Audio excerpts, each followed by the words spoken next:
সোমবার শুরু হচ্ছে বাংলাদেশ ক্রিকেট লিগ বিসিএল। উদ্বোধনী দিনে বগুড়ায় মুখোমুখি হবে নর্থ জোন ও ইস্ট জোন। শহীদ চান্দু স্টেডিয়ামে ম্যাচটি শুরু হবে সকাল ৯টায়। এছাড়াও রাজশাহীতে আছে আরও একটি ম্যাচ। একই সময়ে সেখানে লড়বে সাউথ জোন ও সেন্ট্রাল জোন।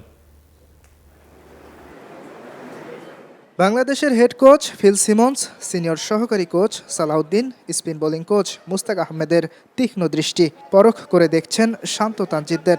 সামনে বড় অ্যাসাইনমেন্ট, টাইগারদের ডেরায় ওডিআই সিরিজ খেলতে আসছে পাকিস্তান।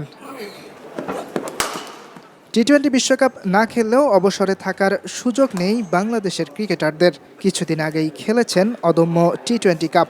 এবার 4 দল নিয়ে শুরু হচ্ছে Bangladesh cricket league BCL. ODI ফরম্যাটে বগুড়া ও রাজশাহীতে শুরু হচ্ছে টুর্নামেন্টটি। প্রথম দিন বগুড়ার শহীদ চান্দু স্টেডিয়ামে মুখোমুখি হবে নর্থ জোন ও ইস্ট জোন। ম্যাচের আগের দিন তপ্ত রোদে ঘাম ঝরিয়েছেন দুই দলের ক্রিকেটাররাই। গেল বিপিএলে নাজমুল হোসেন শান্তর নেতৃত্বে চ্যাম্পিয়ন হয়েছিল রাজশাহী ওয়ারিয়র্স। সেই দলের কোচ ছিলেন হান্নান সরকার। নর্থ জোনে আবারও সেই জুটি, এবারও ভালো কিছু করার আশা শান্তর। আমার মনে হয় খুব ভালো একটা ম্যাচই হবে, কম্পিটিটিভ ক্রিকেটই হবে। উইকেটটা ভালো, আমার মনে হয় স্পোর্টিং উইকেট।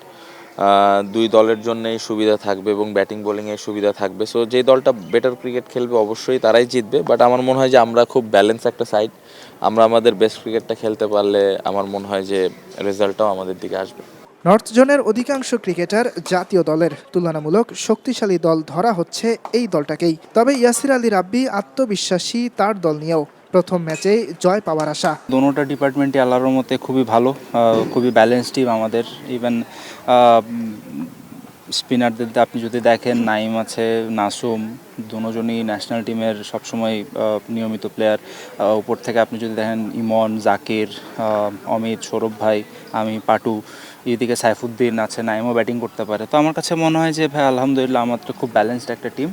ইনশাল্লাহ আমরা ভালো ক্রিকেট খেলবো ইনশাল্লাহ।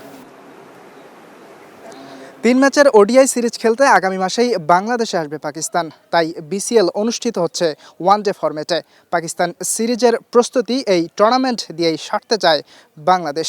টি-20 বিশ্বকাপ না খেললেও সালমান আলী আগাদের বিপক্ষে সিরিজ দিয়েই আন্তর্জাতিক ক্রিকেটে ফিরবে টাইগাররা। ইয়াসির আরফাত সবুজ, স্টার নিউজ, বগুড়া।